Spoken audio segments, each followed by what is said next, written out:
What's going on, Archivist? Welcome to the Archivist Almanac Grand Archive TCG podcast. I'm your boy Varni, and today I've got my boy Panzer. He is one of the members of my Discord community. He's been with our community since almost the dawn of time.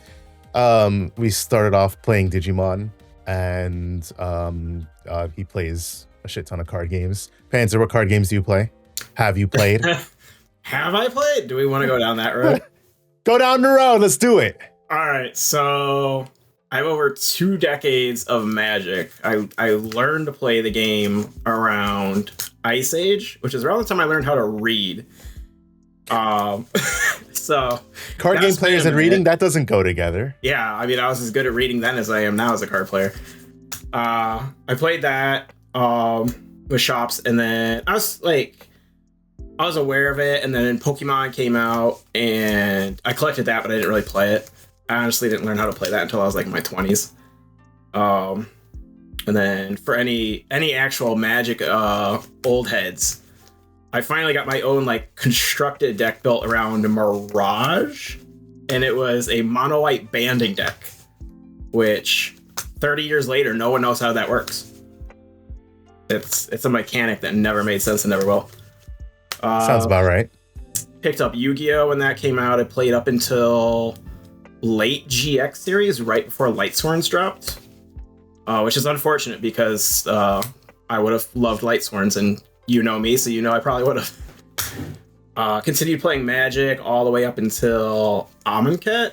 Had a pretty good run, frequently on Grand Prix, Opens. People in the prize line in the Midwest knew me when we had prize lines, rip. So that was always good times. Any event within like a 6-hour drive every weekend driving, just gone. Tournaments all the time.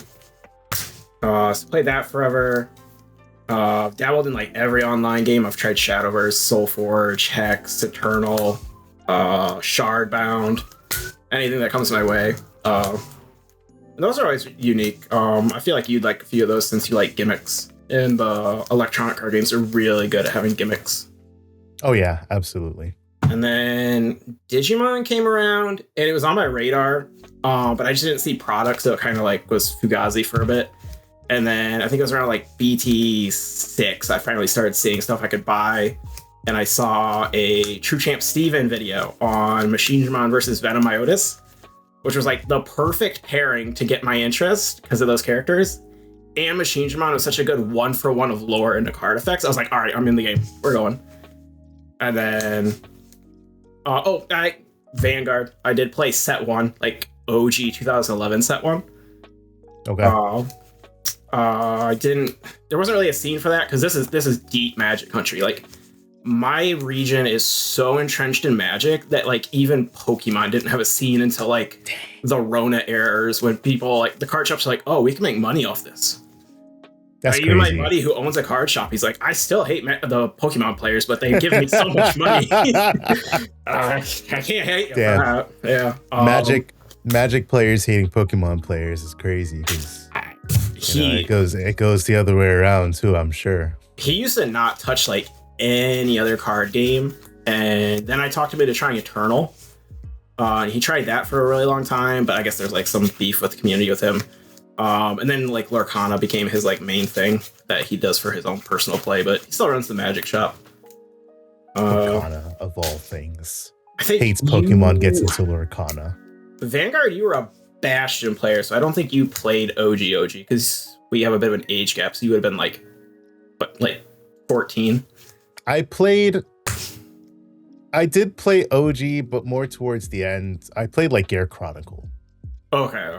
Yeah, I only played set 1. I got my girlfriend at the time. Yeah, definitely not set 1. OG Vanguard. I'm sure I played enough. I'm sure you can guess which two. I think they were called tribes back then, right? Yeah. I don't know. There's so many of them, bro. There's way too many. Which two I could guess the states better. I could guess the states better, which would be Dark States, and I don't even know. I can't even name them off the top of my head now because that would encompass all of like the football guys, which would they're in Dark States now. That was the I can't even name Bliss Ballers? Bliss? I don't know. I don't even know. Vanguard players can let us know down in the comments. I'm so bad with the current. I know the states. I know Dark States, and then the one that's all the space stuff. I know. I can name the nations now better, but I still can't name the clans because I'm still bad with the that's clans. What it was. It was the dinosaurs, which was like Tachikaze, and then the pirates, which was like blue something. I don't remember what the pirates. It's on the tip of my tongue. It's on the tip of my tongue. Grand Blue. There we go. Grand Blue. Yeah, it was the graveyard deck and Big Dumb Dinosaurs. So like those are the things. Grand Blue is my favorite as well. I love. It's why Grand Archive players. I'm super excited about Spectres, and I hope that they give us an actual Spectre deck come PTM. And I also hope that they replace Ral the Abyss, because obviously there's been no mention of Ral the Abyss being banned on this channel, because first of all, everybody else has talked about it, and you don't need to hear me talk about it. But I was really, really, really hoping to put together some stupid Arisana Cleric Ral the Abyss shenanigans. Unfortunately, I did not get to put my shenanigans together, and now my shenanigans are even more shenanigans, because now it's shenanigans without my graceful charity. Is that the shenanigans that I got to play against, or is that different shenanigans? No, that's janky trash shenanigans. So Panzer's here because I was teaching him to play Grand Archive. He bought the CL starter deck, and I wanted to try playing my Diao-chan Terra not starter deck, but the Recollection deck basically, but fire, not water. So I was playing it with like Fire Bloom Flourishes and Terra. So I wanted to play Lubu's and all the stuff. But then I realized very quickly that Diao-chan's Terra stuff is not it at all. In not the slightest bit of the imagination. Like, the fire cards are great, but if you take the Terra cards out of it, you'll just get so much more consistent. The problem is, I have this problem, and I'm like, but Terra champion, I want to play these Terra cards. Like, I gave him 5 flower buds. He loved his flowers. He smelled the flowers. I was very curious about them. I'm like, is this the 5 flowers from Exodia? Didn't they smell so nice, Panzer? They smell so nice. I gave him 5 Lycorias. I was like, all right, cool. I get to recover 5. Unfortunately, he dropped 2 allies that just said, yeah, I'm just a 5/5 ally. And I was like, they turned into 8/8s. I don't deal with 8/8 allies. Actually, let me rephrase that. Does anyone? I don't deal with a 5/5 ally if I don't see Lubu, which for some reason was not a card in either of my games. I would have loved to see her.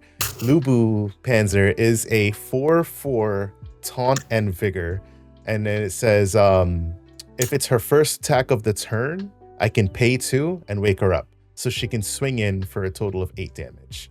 So she would die to your unit if you retaliate, but you were rested, so I wouldn't have to worry about you retaliating. So she'd be able to take out one of your units, no problem. And then with my that domain that I put out, I was running Changbang Heroic Impasse.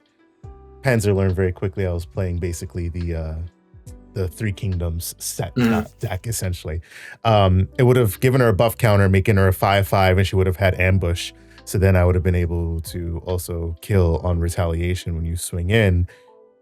Would have been nice if I saw her, but I couldn't see my Lubus. It was horrible, and I hated every moment. That's where you messed up. You had plans. You were scheming. And I was like, I know, right? I'm just gonna turn things sideways. It works in every other card game. Just punch you. Does that work? Yes. Repeat.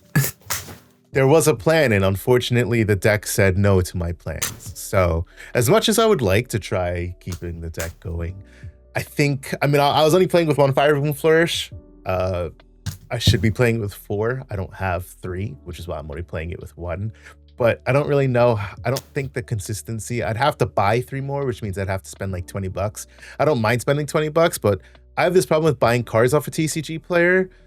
I already had to buy cards off a TCG player. You're only going to spend 20, but I've bought off a TCG player 3 times already. Like 3. I try to buy off a TCG player in bulk so I can get my orders in batches. Mhm. So this would be like the fourth time I'm buying off of TCG Player, which is annoying. It means I have to wait for cards and track more cards that are coming in the mail. And I don't even know if it's worth buying these Firebloom Flourishes, because I might not even care. Just based on my playtesting with the deck, I don't think it's going to help the deck that much. It's probably still going to be trash. So I don't even think it's going to be worth $20. I might as well just scrap it and try the water variant that I have brewed, is where I'm thinking of going. I'm not sure just yet, though. Do you remember how I used to say I used Reaper as a litmus test of if you can't beat this, your deck sucks? As like it's the you must be this tall to ride in the format. Yep. If you can't beat a starter deck by someone who just started That's exactly what I was like. I'm sitting there and I'm like, damn, I'm getting my teeth kicked in by this motherfucking starter deck. This ain't it, Chief. I'm like, how much would these 3 cards have helped in this matchup? A little bit, it would have. For sure, it would have helped. But like, not that much to justify waiting another 2 weeks to get these cards to try to then play this deck again. I can understand why it doesn't do as well as people would like for it to do. So yes, my brew was not the brew. Unfortunately, you guys are going to see this brew in a video I put out. Now you're going to hear me talk about it before the video is put out. That the deck doesn't do as well as I wanted it to. I'm going to have to add a cliff note that the deck is trash and that you should only play it if you really want to try it. But you know what? We played it, we tried it, and that's more than I can say for half of the deck concepts that I bring up. So, but Panzer, you played your first game. How was it? Are you a former Magic player? Are you still a current Magic player? I don't touch WotC. I don't want the Pinkertons sent after me, you know? That's a topic. It's Fortnite the card game now. 2/3 of the sets aren't Magic. They're banning cards left and right when I do look at it. I'm like, there's nothing that says I want to go play this game anymore. And all the stuff that I used to own that I sold when it was like big buku, it's even more now. Like, I went out right before, like, we're probably at the bubble right now. I can't imagine stuff gets much more expensive. Like, example, I don't know how familiar you are with like the reserve list. Do you know about that? I know about the reserve list, yeah. Okay, so I had a decent amount of reserve list stuff, like, because I'm an old head. We used to play for dual lands for Friday Night Magic rewards when they were like $50-$60 a piece, and now they're like $300 to $1,000. So, like, I got rid of my tabernacles at like 1,100, and I think they're like $2,000 now. And my candelabras I got rid of when they were around 1,000, and they're like $3,000 now or something like that. I'm like, yeah, I got out at a profitable time, but I could have stayed in a little longer. But I could have invested in the Magic stock market, and I could have made out like a bandit. Yeah, that's the other thing. Is like, if I want to go back and play like my Carador commander deck, I think it's gonna cost me like 4 times what it was when I got rid of it. I was like, I'm good. I'm good. Yeah. That's what I like about most modern card games. Their price of entry is by far, and I say most, I have to say most, because I'm not trying to bash on any other card games, but you have the likes of Flesh and Blood, which is $1,500 from what I've seen sometimes to get into from a competitive level. Grand Archive, depending on what you're deciding to play, can be along the like $600-$700 line. There are cheaper decks. Bandai games are generally they're like $300. They're like Royal Knights and everything else, yeah. Yeah, pretty much. But most times, modern games are cheaper to get into comparing to the likes of Magic. So if you're a cheap game, play both. Yeah, if you like $30 decks, I mean, really, it really is the way to go. But how was your first Grand Archive game? I mean, I won, so I hate you. I tell my other friends this when I'm playing card games with them. Like, I've got a decade plus of playing card games on people. I know I'm youthful but no, I'm old as shit. But no, I actually enjoyed it. My only frustration was the starter deck is just like, I can't play a third to half of my cards because Umbra. And I was like, I'd really like to be able to use this part of my deck. That seems cool, but we got there on just Flame Sorcel and big 8/8 3-drop. Yeah, I think the composition of the starter decks could be better, especially if you're a fire-based deck. With something like Flame Sorcel, they include the Tempered Steel, which is nice because it's something that you can use on the sword. So there's a way to get it in the grave outside of just, discarding it. Some of the other starter decks, they would give you like Stalwart Shieldmates. So those are taunt units that have floating memory. Those are in here. I so did you go got back Stalwart through Shieldmates. the list after because I think there's like around 10-ish, like plus or minus 1 or 2 floaters in here. I just only ever saw like one each game was the problem. Okay, so you're just trash at seeing the cards that you need to see. He gaslighted me last night. He was like, I only have 3 of these floating cards in my deck. The rate I was seeing them, I don't know the composition of the deck. I took his word for it. I saw 9 out of 15. You got a decent amount of float in the deck. You're just trash at seeing the cards, bro. I don't know what to tell you. I saw 9 out of 15 Umbral cards that are in the deck. Game 1, you did. And it was like turn 7 by the time I went level 3 because like I didn't want to give up half my hand to go level 3. That sounded awful. I'll tell you what, the best way to upgrade your deck right off the bat, if you're listening, is just Cremation Ritual, Creative Shocks. They're like 10 cents, 20 cents, and then boom, you've got your mini Graceful Charities. Well, that's it. They're just mini Graceful Charities. One thing I would like to see them do though, because like it is a frustration. We have people prepping their playing starter decks at the store tournaments. Somebody else said that they were trying to get into the game. They played one of the demo decks, but in the community, it's kind of like widely known that like if you're trying to teach somebody Grand Archive, you give them a demo deck and you say like, learn the game. You'll learn the game in approximately 15 minutes with this demo deck. Once you learn the game, like I'm gonna snatch this demo deck out of your hand because you're gonna get frustrated with it real quick when you realize that the demo deck doesn't really let you do anything. And then I'm gonna give you a real deck to play, and then you'll really get to see the game, which I don't think is really a good way to teach the game. I feel like there should be a better way. Like I think, there should be a better way to create a deck that both encompasses what the game is, but also teach the game based on how it is, especially trying to keep it up to date. It's a smaller game, So for somebody like yourself, you've played card games for so many years, it's got to be able to like grab you at like first sight. Or for somebody new who doesn't have the patience, it can't just be like, all right, I've given you the demo deck. Here, you've learned the basics. Now here, let me try to like give you something else to try to like reel you in, because it's not for everybody. It's not gonna bring everybody in, Like I think that's something that definitely should be improved on, because that's some feedback that like I've heard just from some of the people at my shop, and then also just like reading online. But on the other side of it, for you playing the CL starter deck, I think one thing that could really help that they should probably explore is Dungeon Guides is an expensive card. Well, I mean, it's an expensive card. I mean, you come from many card games. I come from a fair bit of card games. Expensive. This is it's a $300 card for those of you unaware. Yeah. $20 to everybody means something different. $20 US means something different to everybody. $80 to $100 for a play set of cards means something different to everybody. I have no problem stopping that because I have a problem when it comes to card games. Yeah, you're worse than I am. He needs stopped. I stopped. I've had cards in my cart for the last few days, and I haven't hit the buy button yet. Yeah. You don't stop. You pause. This man sees a red light, and he's just. I will stop.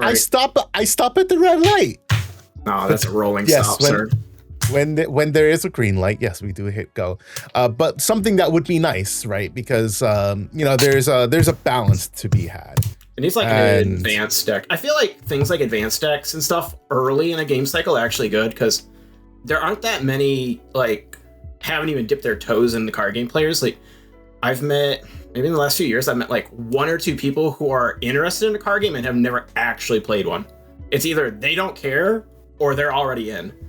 And so for me, like, yeah, I only needed to learn like a few things of the game because there's an applicable knowledge.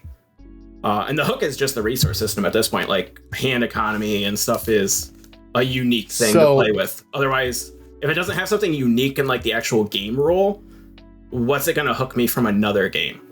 Right, like, exactly. Was one of the big draws of Digimon back when memory mattered was, oh, this is a very interesting resource to engage with my opponent. And now this one is like a personal puzzle of like, all right, how do I navigate my own cards to do things?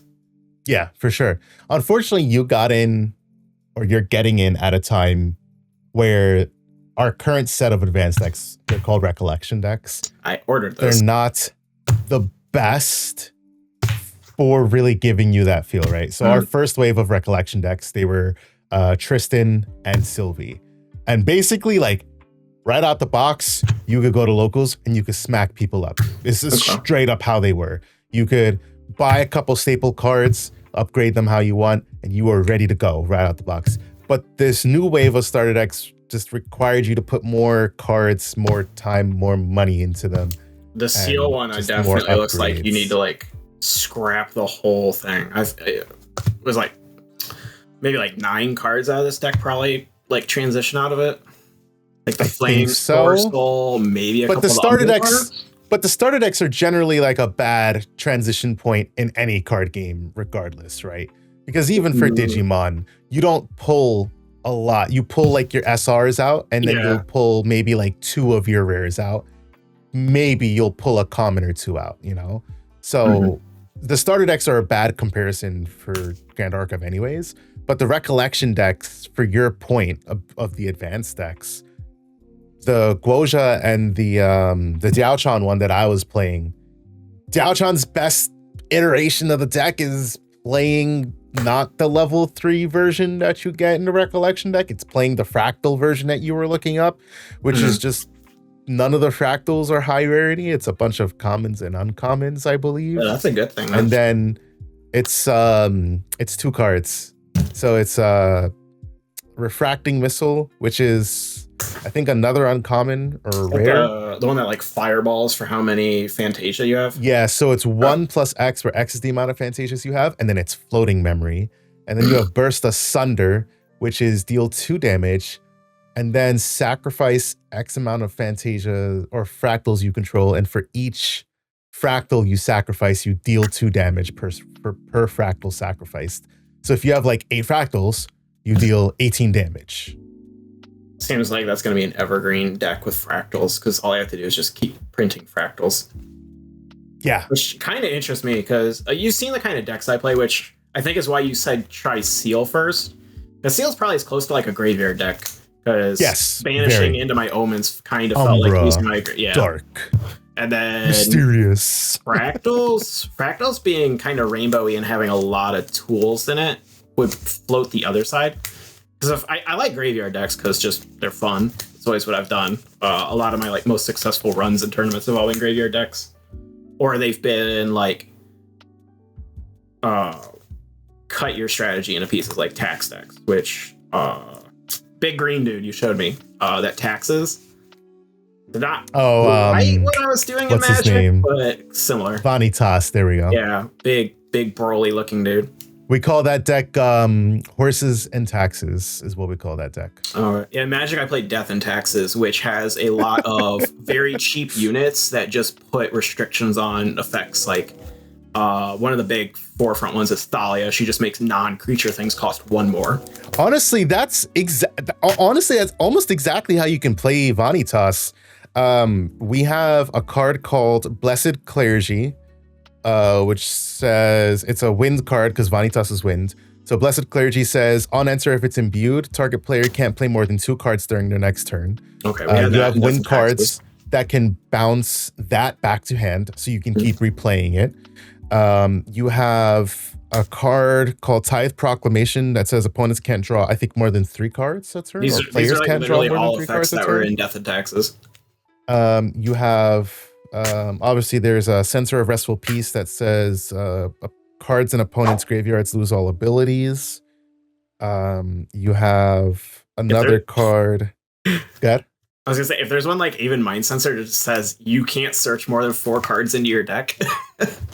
Well, we don't really have search. So what you saw me doing yesterday, so I was playing Chamber of Reflections in Diaochan, and he was like, "Oh, you have tutor." I'm like, "I don't really have." This is like the one very minor instance of having a tutor, and it's very, very minor.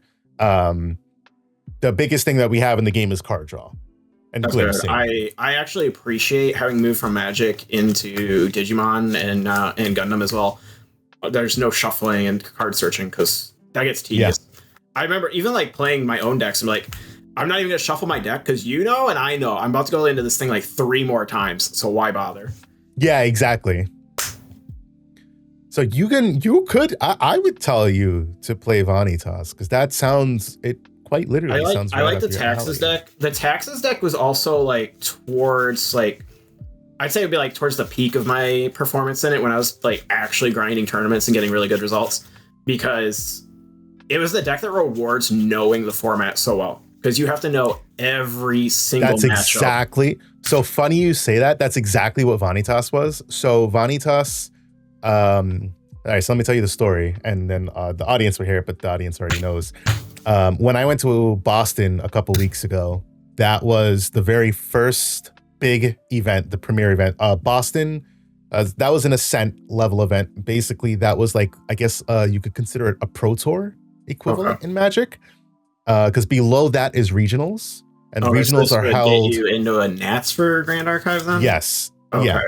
But so below that, though, we have regionals, and regionals are held at store levels. Regionals do get you into nationals as well, but Ascents are higher level events than regionals are.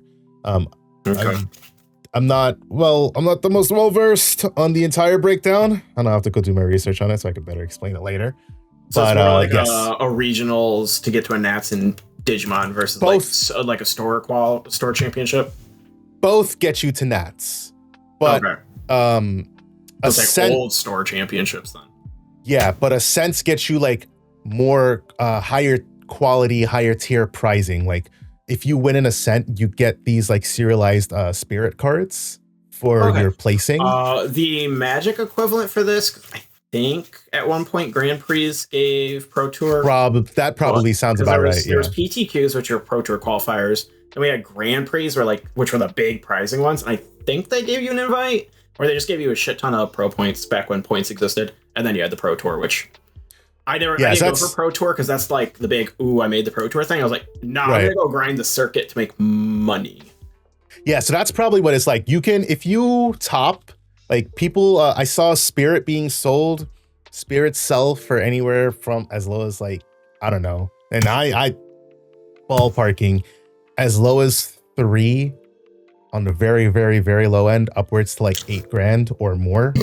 So like people top and they make good money for topping Ascent level events. So you're saying I need to get good at this game. That's why I'm trying to get good. You know, you understand me because, you know, we both play Digimon. We see the gripes with Digimon's competitive scene. That's why I'm trying to get good at Grand Archive. You know what I mean? We have the stick. We don't have a carrot. Yeah, exactly. Anyways, so Ascent Boston was the very first event for Distorted Reflections, which had just come out. And nobody knew, obviously, you know, new format. Nobody knows what's going to be good. But we all knew Rile the Abyss, the card that got banned, Graceful Charity on crack, was going to be good. So this team, Chess Club, basically said that there was a creator of the deck. His name was Pickle Sword. And he basically said to his team, you know, whatever, created the deck. Whole team took it into Ascent Boston. I can't remember exactly how many members played it, but let's just say it was 7 people played, 6 people topped, or 6 people went into day 2. No, I think either 6 went into day 2. Yeah, I think 5 was in the top 8. So that means 6 went into day 2 and 5 was in top 8. I think that's what it was. That's an insane conversion rate. That's like tier 0 if they didn't touch it. And they were all of 7 Vanitas decks, I believe. 6 or 7 Vanitas decks. So like in terms of like Vanitas conversion, it was like insane, right? So cracked meta call. Sounds right up your alley. Yeah, like that's kind of it. Like a little more like Magic backstory for like seeing it like the headspace of like how I do like actual competitive tournaments, because I haven't been really like super competitive in Digimon. I just try to play well and play what I like. Right. One of my good buddies, we've been friends for like almost 20 years now.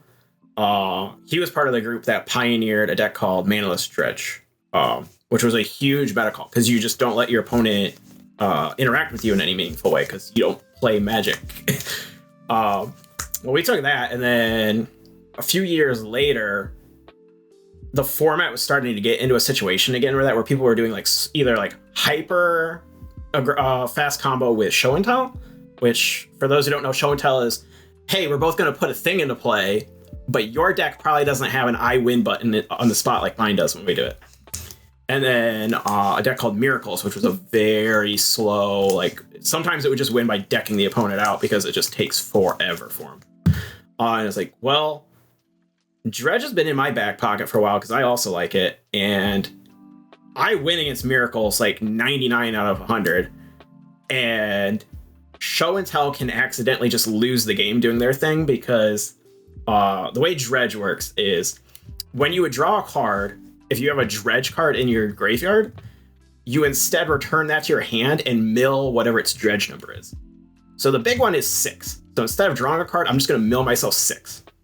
Well, if they go turn 1 show and tell, and they're like, here, I put my big dude who's going to kill you next turn in.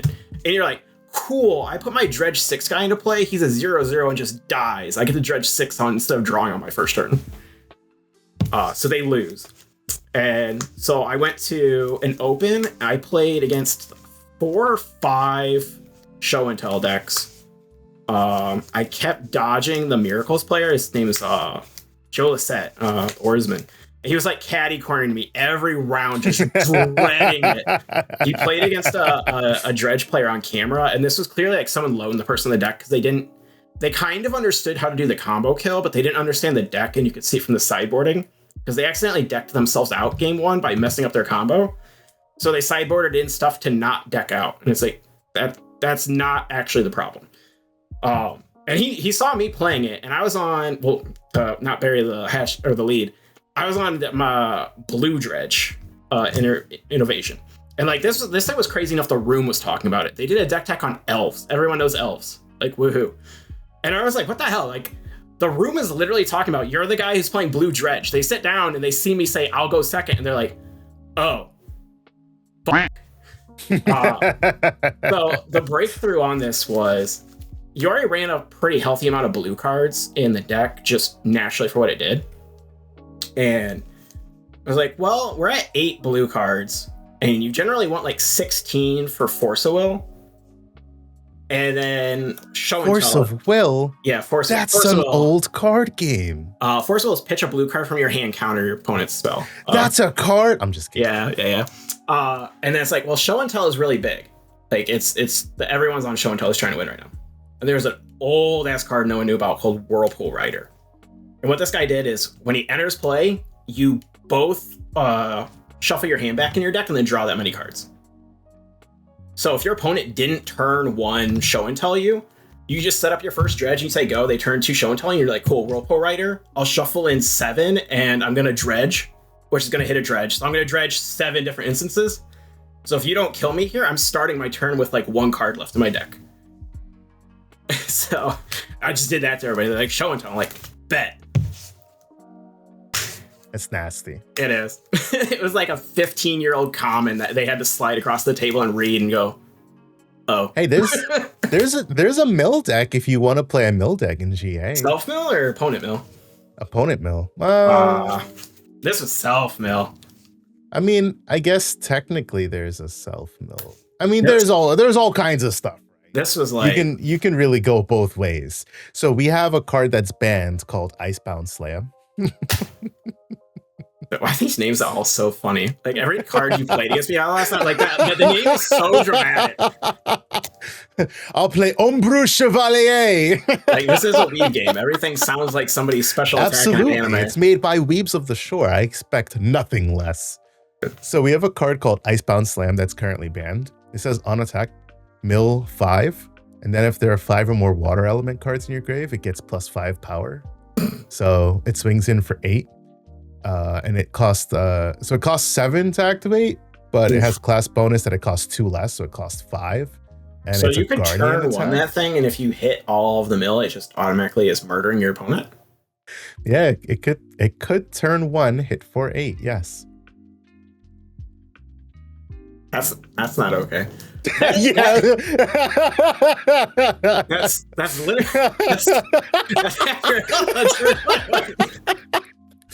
So water strats, water is basically the mill color, whether it's self mill or opponent mill. So you can imagine that in the color of mill, you are most certainly going to be putting a lot of water cards into, I mean, just the fact that you can, yes, turn 1, potentially put 5 water cards into your grave and just swing for 8. I mean, yeah, you're putting 5 down to do it, but I mean, if you're swinging for 8, it's nasty, you know?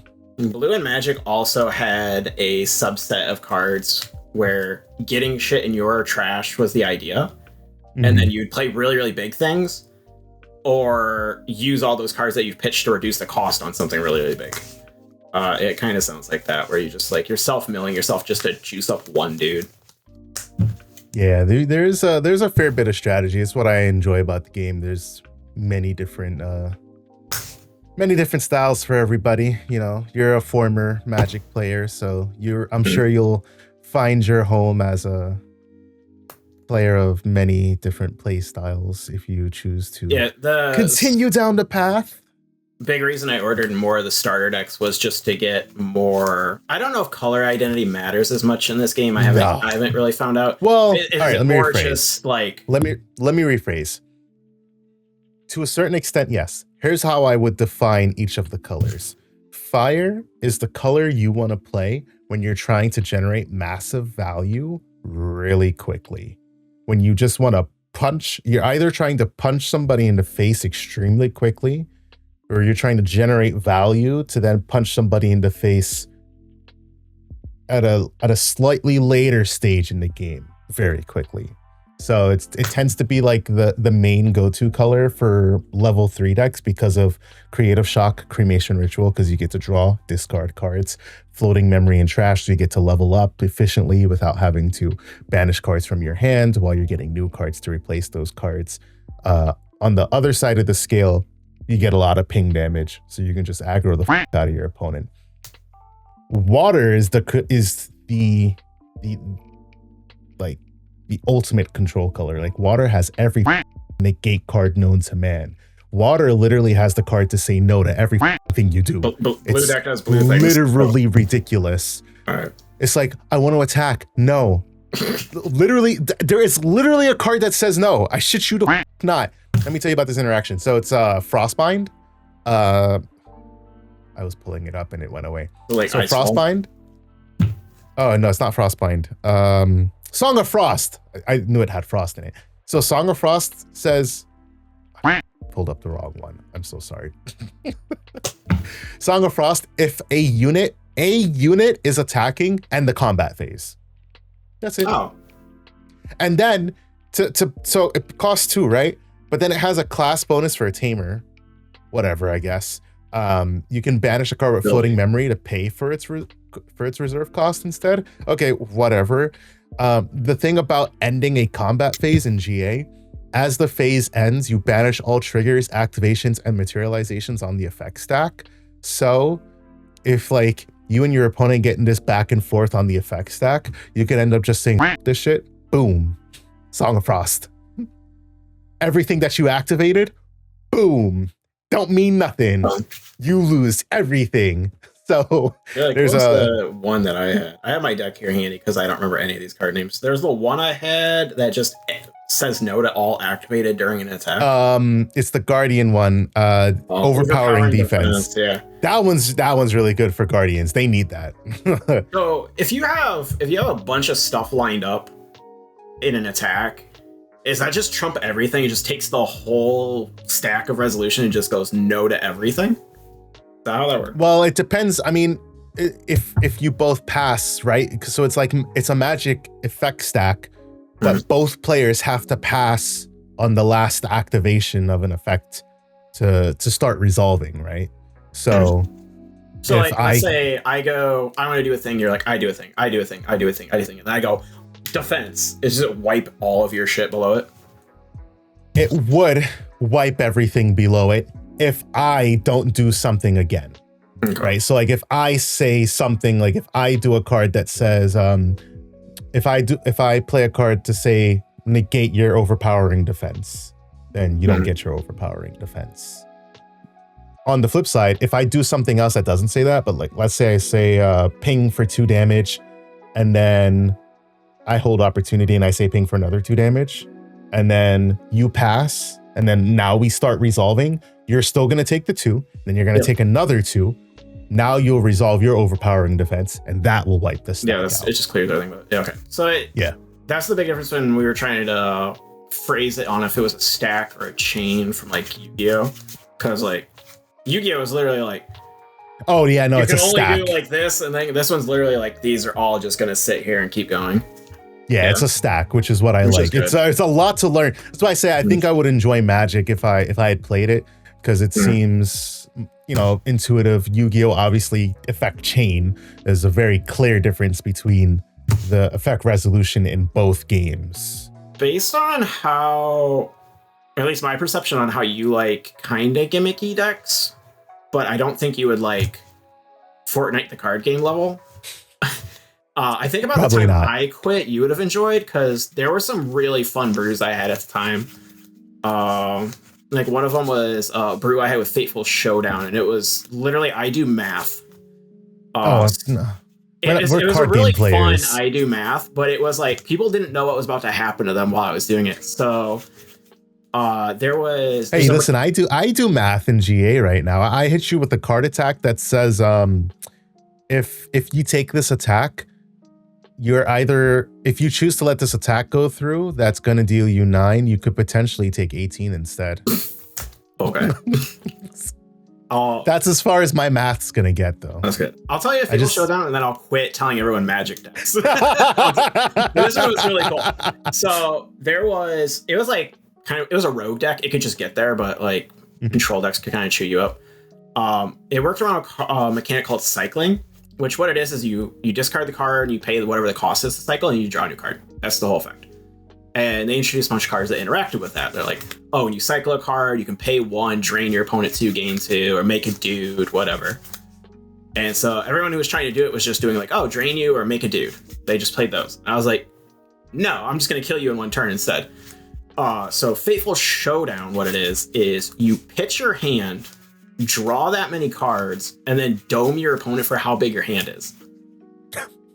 So one of the cards that you used while doing the cycling deck is pick up every card you discarded this turn. So you could do a bunch of cycles, and then instead of having to like do all of the little like, oh, here's 2, I'll make some dudes, I'll kill you next turn with them.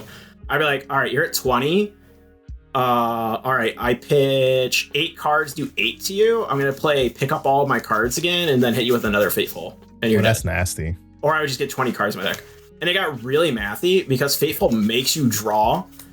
So you had to figure out the math on how to kill your opponent and not draw your deck. Because hey, I got a deck for you like that.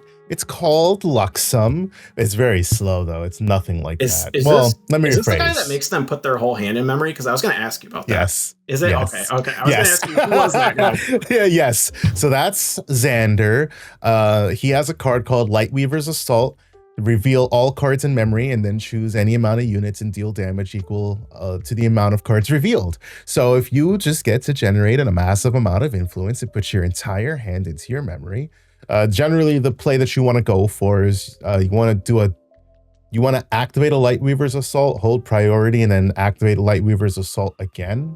So that way you can pay the cost of both, resolve the first one, ping for 8, and then resolve the second one and ping for another 8. I can get behind that kind of shenanigans. Gotcha. But you have other effects, right? So this one says when you reveal it from memory, you choose a unit, deal 2 damage. You have a card that says when it's revealed, you get to heal, I think 2 or 4. Another one that says when it's revealed, you can banish it and draw 2. You get effects for You're just literally doing it. I'm gonna flop my cards face up high. Yes. Okay. Yes, it's a poker deck. I like it. It's a do fun like deck. some of the gimmicks I've seen. I've only scratched the surface on what you've shown me. The Like gimmicks the sword are deck like is funny. I like that. Unlimited Blade Works. I refuse to call it anything else but the Unlimited Blade Work deck. The now. name is what actually got me interested. I was like, I get that. UBW and Soul, baby. I saw a couple of the cards. I was trying to look up champions, mostly because I was looking at spirits, because I was like, you had the fancy one that glimmered. And I was like, oh, there's different like base spirits. Like different effects, yeah. Yeah, and I was like, oh man, I kind of wish I had the gain 6 health one, because that would be really nice. Because I just start at 36 health in the game, basically, then is what that one says. Yep. And then I realized, I was like, oh yeah, the other elements aren't basic elements, so there's no Umbra level 0. And then I was sad. Because I just want to play my Umbra cards right away. Yeah. None of that. No. Yeah, no, you're not getting. I don't think they'll. I mean, if they do, I'm sure it's going to be some power creep out like a level 2 wonky, skill. Yeah, some wonky way to get access to advanced elements at such an early line. But no, that's really the gimmicky stuff. I mean, I played Card Fight. Of course, I enjoy gimmicky stuff. You know. Mm-hmm. Why would I not? I almost got back in when I saw the meteor deck. I was like, I just throw rocks at my opponent. Is that the one? Is that the one? I forget what his name is. Like Dragon Tree or something? No, Dragon Tree whooped everyone's ass until it fought the Pro Tag. And that deck's also really cool because it's I have the grade 11 and then grade 12. Oh, that one. That deck I also almost got back in for. I like gimmicky shit. That's the entire reason. I loved Vanguard. The one I finally remember the name of the nation is Brantgate, because Brantgate's not allowed to win in the anime. It's like sci-fi, yes. It wins like 2% of its games in the anime. It's because it's always like the villain stuff. Usually, even the good guy Brantgate players are just doomed to always lose. There's like the one guy who's playing Brant with Messiah. He actually got to win because he was a pro tag.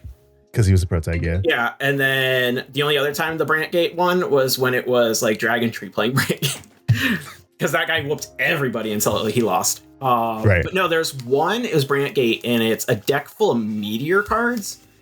And your Vanguard line just like stacks up a bunch of meteor orders and then chucks them at your opponent. And it's really funny. That's what deck am I thinking of?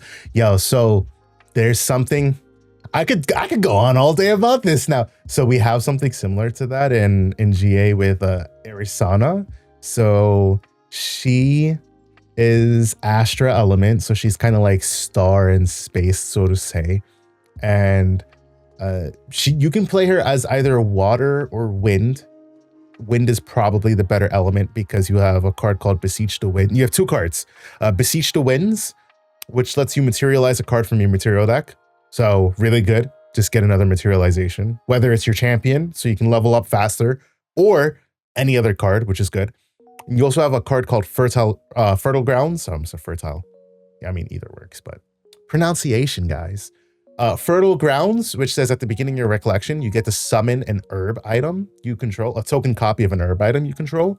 So Herbs and Spices KFC deck? Not KFC. Not that KFC. I believe either her level 1 or level 2 say that you sacrifice 2 of the same herb to draw a card. Okay. So you get to generate influence that way. But more importantly, you don't know about this. It's probably one of the coolest parts about the game. So I'll explain the card first, and then I'll explain the concept of where the card comes from. So we have a card called Polaris Twinkling Cauldron that says you may sacrifice, whenever you sacrifice an herb, you put an age counter on this cauldron, and then you rest it and banish it. You deal X damage to all allies, where X is the amount of age counters on the cauldron. And then you generate an amount of cosmic bolts based on the amount of counters you had on it. So let's say you sacrificed like 6 herbs, you generate 6 cosmic bolts, and you shuffle those into your deck, right? Okay. Obviously, so you deal have to have 6 those damage. sleeved up, ready to get shuffled in. Yes. That's so you start the game. I like about electronic games is being able to just shuffle in made up cards. Yes. So you start the game with 4 cosmic bolts in your deck, and then you shuffle in 6 more cosmic bolt. Cosmic bolt reads deal 4 damage to target unit, plus an additional 2 for each card named cosmic bolt in your grave and banishment. And then to top it off, it has Star Calling, which means when you look at it while you're glimpsing, you can activate the card. You have to bottom deck everything else. Is this deck actually good? Because I'm intrigued by it. Yes, it is good. Yeah. Referencing back, when I was listing off games, Hex was one of them. This was one of the earlier online electronic card games. It's the one that got sued by Magic. I had a spider deck, and what it did is it put spider eggs in your opponent's deck, and whenever they drew them, it hatched. And, no. Well, one of the cards that they put in the game was double the amount of eggs in your opponent's deck. And the devs didn't think about the fact that exponentials get out of hand really fast. I crashed the game consistently. My opponent, I found out how many lines it went. Like, we didn't stop at 256. No, this shit went to what's after 1028? It's 2056. Yeah. Like we got up in the 2000s range, and like my opponent's deck would cap out and my field would cap out, and I to try and box my guys to attack, and the game would just be like crash. Oh no! And I was like, well, this is fun for me, but I can't win a game of rank to save my life because the act of winning forces us both to disconnect. Yep, exactly. So yeah, the idea of like putting stuff in the deck is really fun to me. So that one, that's really cool. I love that aspect of it. It's like I'm just gonna put these cards in my deck, and now I'm Arisana. I'm this like star attuned champion. I'm going to glimpse. Oh, cool! I found one of my cosmic bolts, and I already activated 2. I'm gonna ping you for 8 damage, and I'm just gonna keep glimpsing and finding my cosmic bolts, and I get to ping you.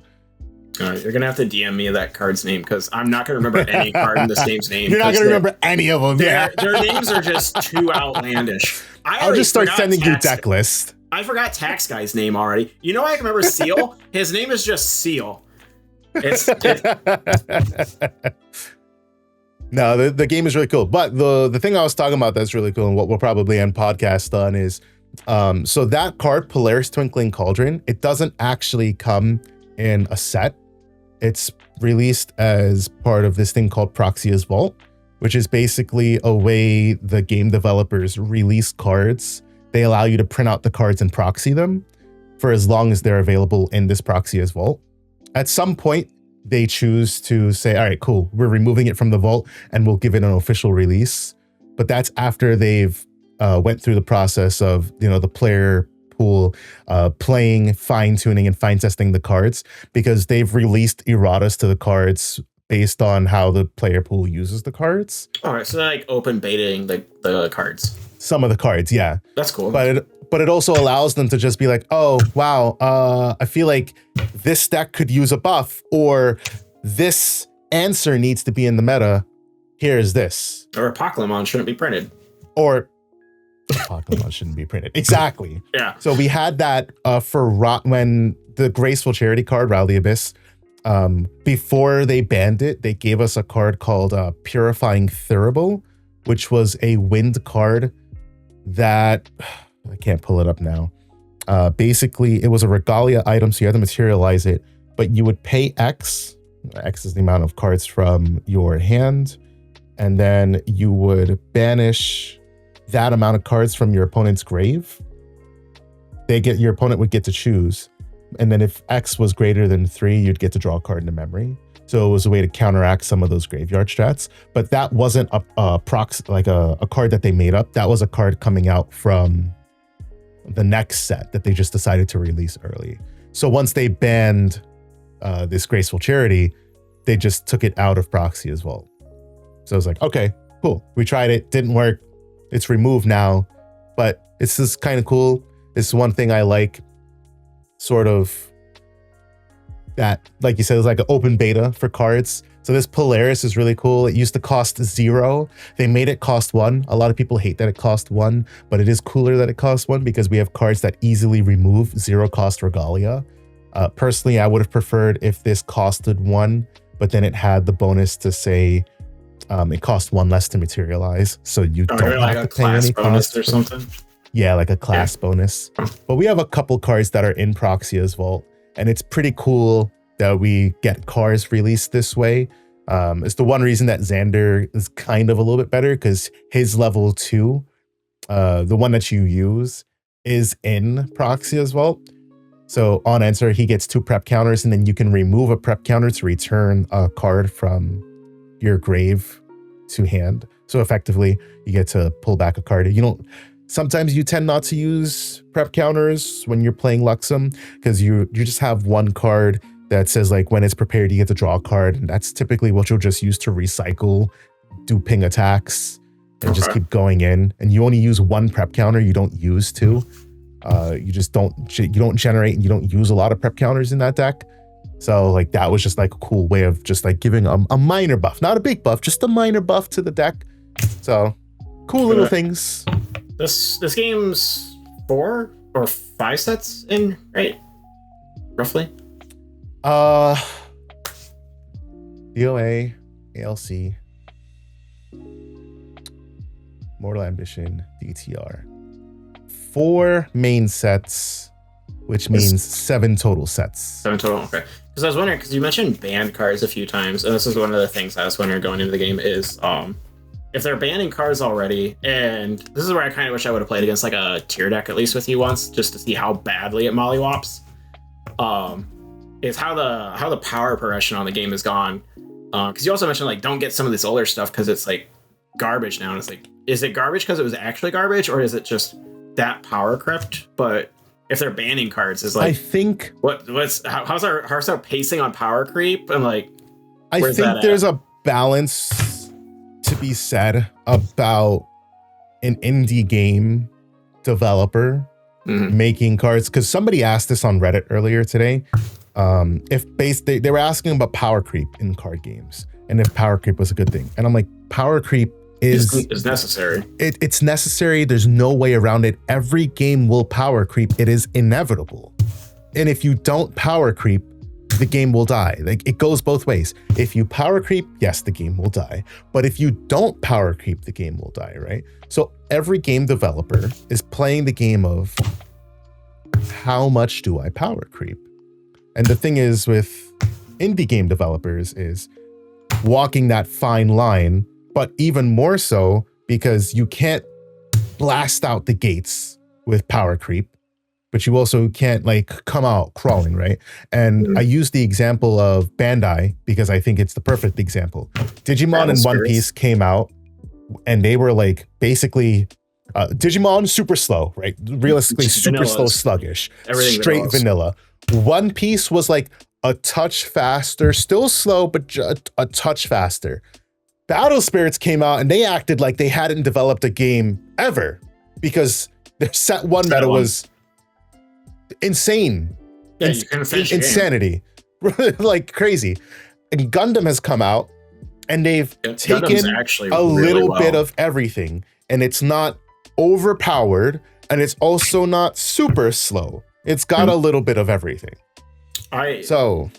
Even if people don't like Gundam, for what it's worth, like I think objectively, Gundam might be the best made from a design aspect set 1 of a game ever. Like I'll fight on the hill. I'll die 10 toes down. Gundam is like actually one of the best balanced playable set 1s.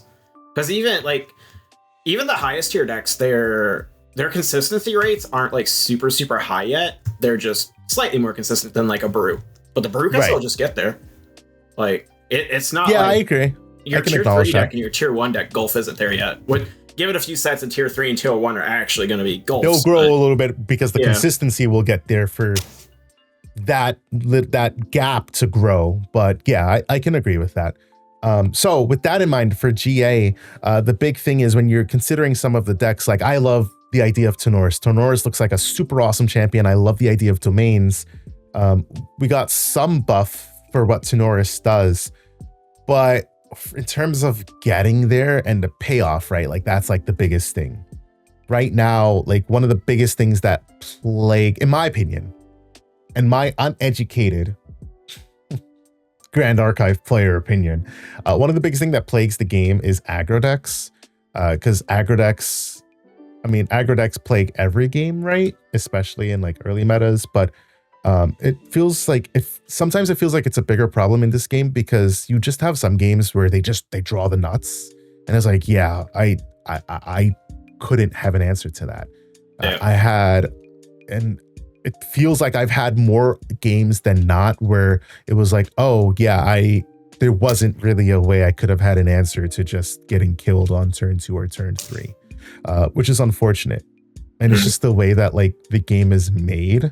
You know, I don't think there's necessarily like a problem with like the power creep, but I feel like there should be a little bit more answers to that. You know, like Vanguard, for what it's worth, when Bushiroad saw like they introduced gifts at a certain point. I don't think you played during this era, but in V Premium, or I guess it's now known as V, whatever.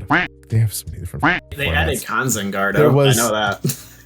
Yeah, they added stuff to the game to make it so that like the player who hits grade 3 first, or no, when you hit grade 3, like you get your choice of a gift. And you could either get like more power, you can get more defense, yada yada.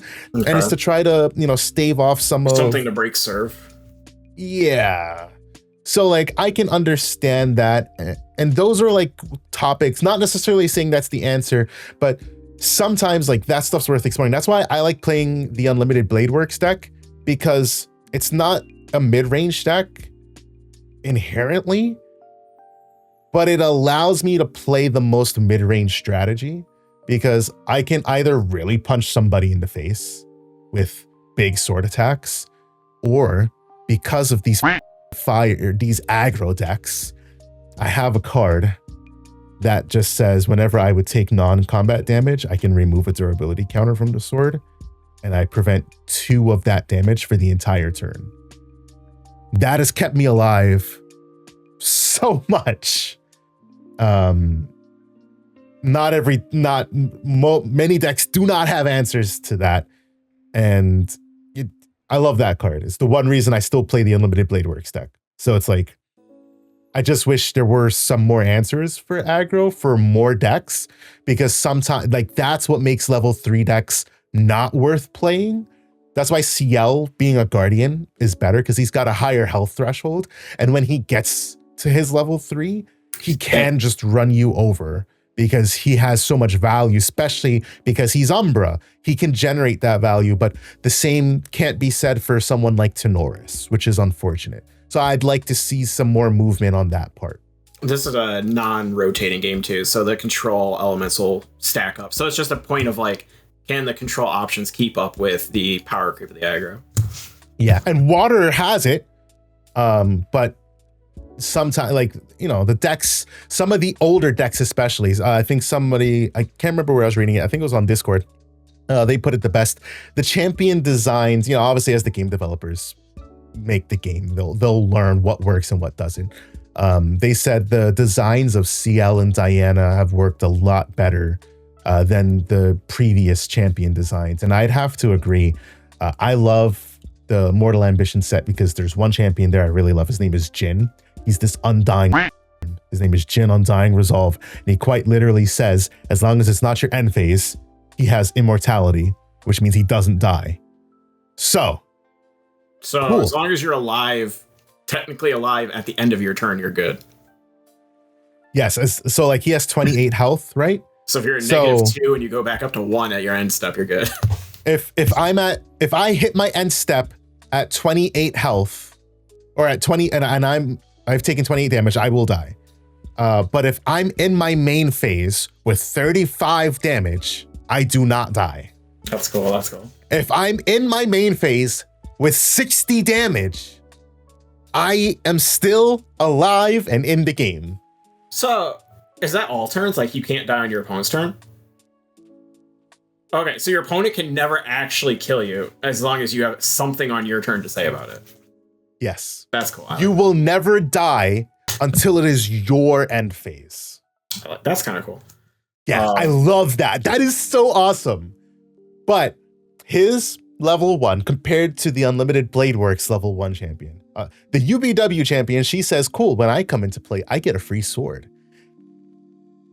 Well, this guy, he's a warrior, right? And he attacks with weapons, right? But his level 1 just says, all right, well, my inherited effect is you don't even play many allies, but like if you do, when you attack, they get +1 power for the turn.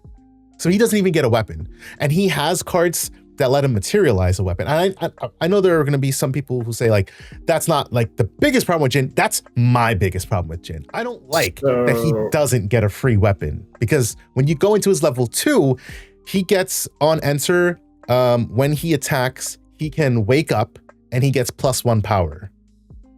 That doesn't mean anything if you have to take a turn off to materialize a weapon, and then maybe you have to dungeon guide into your level 2 to then get that free attack, which may not necessarily be worth it. I don't like that. He's like fence riding. I want to be a swarmy deck, and I also want to just punch you myself. Is his issue? He's not enough in one camp. Yeah. So he just needs like a version 2.0 that commits to one of them. Yeah, he has like, because I mean, I'm sure he has an allies sort of deck that works, but I would prefer if he got a free polearm when he came into play. But I love the concept of what he was going for. But you can see how like CL, I can definitely say, is just a step ahead. Much better. So much better, you know. One thing that also came to mind with the power creep with its non-rotating, and this kind of stems from things I brought up with Gundam. Like when do we hit that point where it's like the oops all Char deck, you know, and just everything is linking? When do we get to the point where everything that's not what I'm using to kill you floats? Because that feels like that would be like the tipping point in speed. I don't think we'd hit that point, because I feel like we have a lot of float in the game currently. And there's a lot of really good cards that you'd want to play that don't have float. And I think that's the bigger thing, that there's, I want to play this card, and this is definitely better than playing this card with floating memory.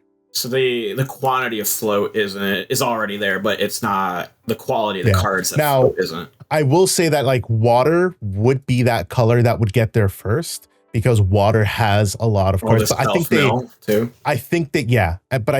build it that way, right? For example, they have Fracturize. Fracturize says target item or weapon becomes a fractal Fantasia with reservable, and it loses all other abilities. So you basically you just make it like an ice beam, right? If you think about it like that, or an ice statue. So your sword, it's nothing now.